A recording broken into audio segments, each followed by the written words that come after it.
This small island off the coast of Portland was once called the Ellis Island of the North.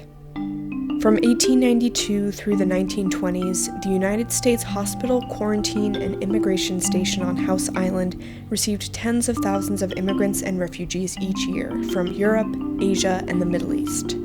Some people continued their journey up to Canada or out west, but many stayed and started building their lives in Maine. They worked in textile factories and lumber mills, opened retail stores, restaurants, and bakeries, and started families and farms in towns across the state. And just like in states across the nation, newcomers to Maine were welcomed and supported by many, but hated and feared by others.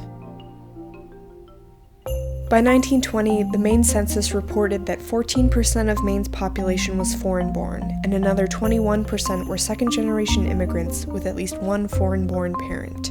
Many were Catholics, some were Jewish or Muslim, and a lot of them didn't speak English.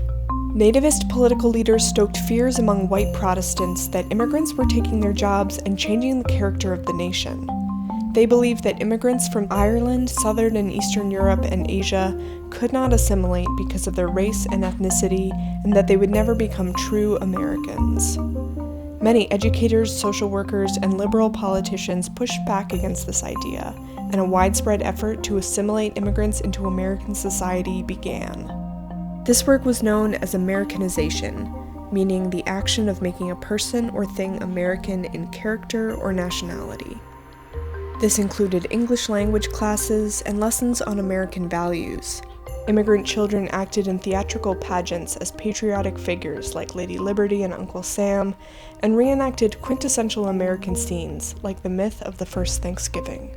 The Americanization program was championed in the Portland Sunday Telegram, but was not without its critics. The Americanization in the 1920s initially started with some nonprofits and it was subsidized by the government.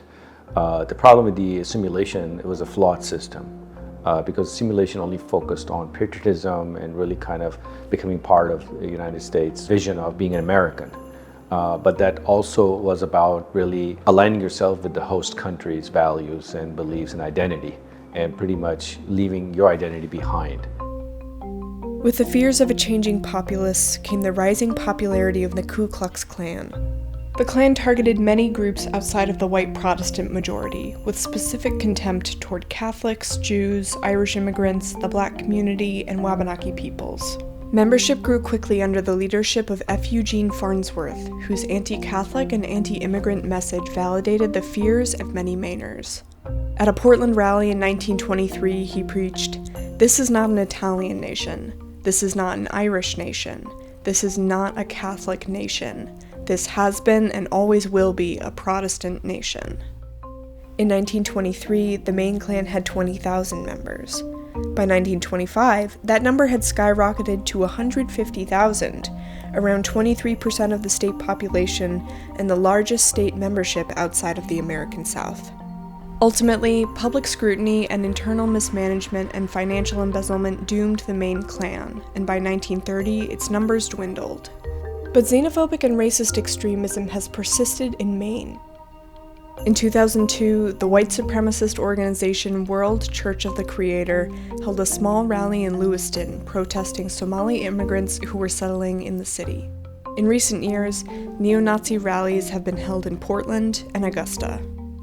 Have we changed? Well, maybe, yes, we have changed quite a bit. We're more diversified, the demographics have changed, the numbers have changed, but the hatred and the xenophobic machine, I don't think has changed much. These are very important stories to talk about, and not to forget. The United States has long been considered a nation of immigrants, a statement often made to celebrate the contributions of diverse groups of newcomers to American society and culture. But how does one become American? What does it mean to be American? These central questions underlie the rise of the Americanization movement in Maine and beg us all to consider the role immigration plays on a global, national, and state level. Did your family immigrate to Maine? What was their experience?